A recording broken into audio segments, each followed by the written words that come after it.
Hi అండి. ఇదైతే mini vlog అనమాట. మా చిన్నోడికి ఈరోజు పేరెంట్స్ టీచర్ మీటింగ్ ఉంది పీటీఎం స్కూల్లో.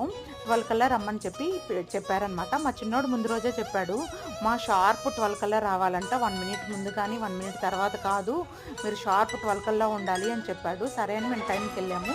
మా హస్బెండ్ ఆఫీస్ నుంచి పర్మిషన్ అడిగి వచ్చేసారనమాట. 99.9% ఇద్దరం కలిసే వస్తాము. ఎప్పుడన్నా మా వారు ఆఫీస్లో ఎక్కువగా బిజీగా ఉంటే తప్ప ఇంకా ఆల్మోస్ట్ ఇద్దరం కలిసే వస్తాము. ఎందుకంటే పిల్లలు అసలు స్కూల్లో ఏం చేస్తున్నారు ఏంటి అనేది బాగా తెలుస్తుందన్నమాట. మనం అవన్నీ తెలుసుకుంటేనే వాళ్ళ ఫ్యూచర్ బాగుంటుంది అని నా ఒపీనియన్. ఇక్కడ మా చిన్నోడికి పేపర్స్ అయితే ఇచ్చేశారు. మా వాడు ఏదో తెగ ఉద్ధరిచ్చేసినట్టు తెగ ఎక్స్ప్లెయిన్ చేస్తున్నాడు వాళ్ళ డాడీకి. మా పిల్లలు ఇద్దరు పర్వాలేదండి, చదువులో బాగానే చదువుతారు. నేను ట్యూషన్ చెప్పుకుంటాను, మార్కులు కూడా బాగానే వచ్చినాయి. హిందీలో ఈసారి ఇంకా బాగా ఇంప్రూవ్ అయ్యాడనమాట. కొంచెం హ్యాపీ అనిపించింది. ఇదండి, ఇంక వస్తూ వస్తూ జ్యూస్ తాగాము. వీడియో నచ్చితే ప్లీజ్ లైక్ చేయండి.